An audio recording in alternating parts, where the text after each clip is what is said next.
2019 সাল থেকে বিজেপির শক্ত ঘাঁটি হিসেবে পরিচিত এই আলিপুরদুয়ার 2024-এর ভোটে কি বাজিমাত করতে পারবে তৃণমূল, সেই দিকেই নজর রয়েছে। কারণ এই কোচবিহার লোকসভা কেন্দ্রের দিকে যদি আমরা নজর রাখি তাহলে বিধানসভার নির্বাচনে প্রত্যেকটি কেন্দ্রে কিন্তু জয়লাভ করেছিল বিজেপি। সেক্ষেত্রে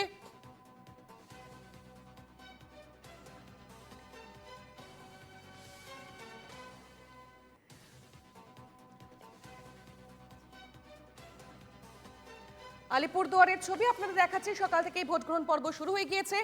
আলিপুরদুয়ারের প্রত্যেকটি বিধানসভা কেন্দ্রে কিন্তু জয়লাভ করেছিল বিজেপি। কোচবিহারের ক্ষেত্রেও আমরা দেখেছি তৃণমূল 2টি আসন জয়লাভ করেছিল। জলপাইগুড়িতে তৃণমূল 3টি আসন জয়লাভ করেছিল বিধানসভা নির্বাচনে। কিন্তু এই আলিপুরদুয়ারে প্রত্যেকটি আসনে বিধানসভা নির্বাচনে জয়লাভ করেছিল বিজেপি।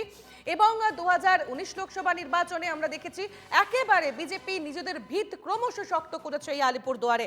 সেক্ষেত্রে দাঁড়িয়ে এবার এই আলিপুরদুয়ারে তৃণমূল কংগ্রেস কতটা নিজেদের ভিত তৈরি করতে পারে, কি কি ফ্যাক্টর কাজ করাতে পারে, আমাদের নজর থাকবে। কারণ আজ লোকসভা নির্বাচনের পয়লা দফার ভোট শুরু হয়ে গিয়েছে।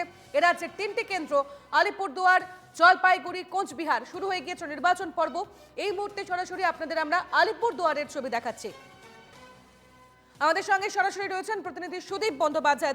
সুদীপের কাছে। সুদীপ, এই আলিপুরদুয়ার একেবারে বিজেপির শক্ত ঘাঁটি। কারণ আলিপুরদুয়ারে বিধানসভা নির্বাচনের দিকে নজর রাখলে দেখা যায় প্রত্যেকটি কেন্দ্রে জয়লাভ করেছিল বিজেপি।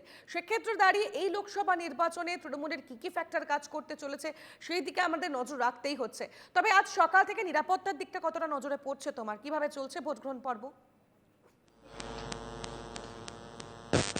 দেখো তনুশ্রী, আমি প্রথমে যেটা বলতে চাই যে গত 2019 সালের লোকসভা নির্বাচনে কিন্তু বিজেপি ভালো ফলাফল করলেও এরপর থেকে কিন্তু রাজ্য সরকারের তরফ থেকে একাধিক এই আলিপুরদুয়ার লোকসভা কেন্দ্রে কিন্তু চা বলয় থেকে শুরু করে বিভিন্ন উন্নয়নমূলক প্রকল্প কিন্তু সেখানে করা হয়েছে। এবং পাশাপাশি এবং তৃণমূল কংগ্রেস এক অর্থে কিন্তু ঝাঁপিয়ে পড়েছিল চা বলয় থেকে শুরু করে বিভিন্ন ব্লকে।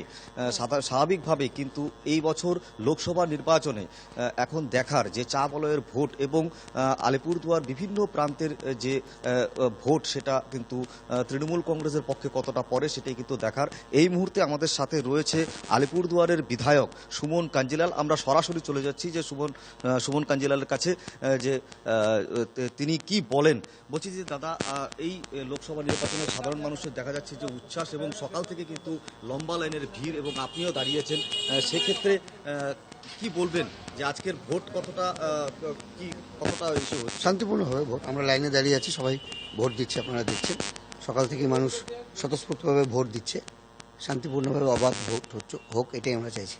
বলছি যে 2021 সালের কিন্তু আলিপুরদুয়ারের বিধানসভাতে 5টি আসনই কিন্তু হাতছাড়া হয়েছিল রাজ্যের শাসক দলের। সেক্ষেত্রে এবছর লোকসভা নির্বাচনে কতটা ফল কিন্তু আপনারা পাবেন বলে আশা করছেন? আমি না ভোটের লাইনে দাঁড়িয়ে আর এই রাজনীতির কথা এখন বলছি না। এখন ভোট দিই, আমরা ভোট দিয়ে বেরিয়ে এসে আলোচনা করব। সবাই মিলে আজকে গণতন্ত্রের শ্রেষ্ঠ উৎসব, সবাই ভোটদান করছেন, সাধারণ মানুষ স্বতঃস্ফূর্তভাবে। এটাই আমাদের কাছে বড় ব্যাপার। কতটা আশাবাদী? আমরা সবকিছুতে আশাবাদী। ভোট শান্তিপূর্ণভাবে হোক আগে। শুনতেই পেলে যে তনুশ্রী, আলিপুরদুয়ারের বিধায়ক সুমন কাঞ্জিলাল জানালেন তারা যথেষ্টভাবে আশাবাদী। আলিপুরদুয়ারের বিজেপি বিধায়ক সুমন কাঞ্জিলাল, এই সুমন কাঞ্জিলালের কথাই যদি আমরা বলি তাহলে কিন্তু গত বিধানসভা নির্বাচনে 48.19% ভোটে জিতেছিলেন এবং বিধায়ক পদ লাভ করেছিলেন তিনি। কিন্তু সুদীপ, তোমার পেছনে আমি যে দেখতে পাচ্ছি লম্বা লাইন মানুষের, এবং নিরাপত্তার ছবিটা একটু দেখতে চাইবো এই মুহূর্তে কতটা শান্তিপূর্ণভাবে ভোট হচ্ছে এবং নির্বাচনী কমিশনের নির্দেশ অনুযায়ী নিরাপত্তার বেষ্টনী কতটা করা রয়েছে? একদমই আমি দেখানোর চেষ্টা করব। এখানে যে লম্বা লাইন, সেই লম্বা লাইনটা কিন্তু যথেষ্টভাবেই কিন্তু রয়েছে এবং নিরাপত্তার এখানে কিন্তু যে কেন্দ্রীয় বাহিনীও কিন্তু এখানে যথেষ্টভাবেই কিন্তু রয়েছে।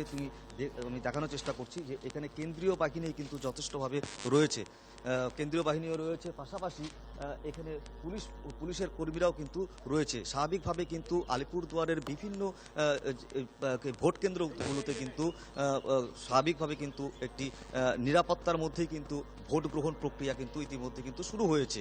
তনুশ্রী, একেবারেই ধন্যবাদ সুদীপ, তুমি নজর রাখতে থাকো, প্রত্যেক মুহূর্তের আপডেট আমরা নিতে থাকবো। তবে আপাতত ধন্যবাদ তোমাকে।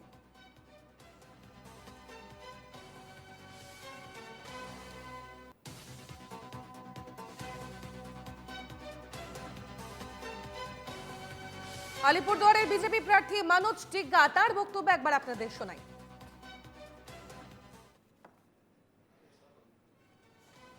देखिए, अलीपुरद्वार तो शांतिपूर्ण जिला है। सब समय यहाँ पर शांतिपूर्ण ढंग से वोट होता है और हम यह सभी से यही अपील करेंगे कि सभी को अपना मत अधिकार प्रयोग करने का मौका दिया जाए, क्योंकि यह गणतंत्र का सबसे बड़ा उत्सव है।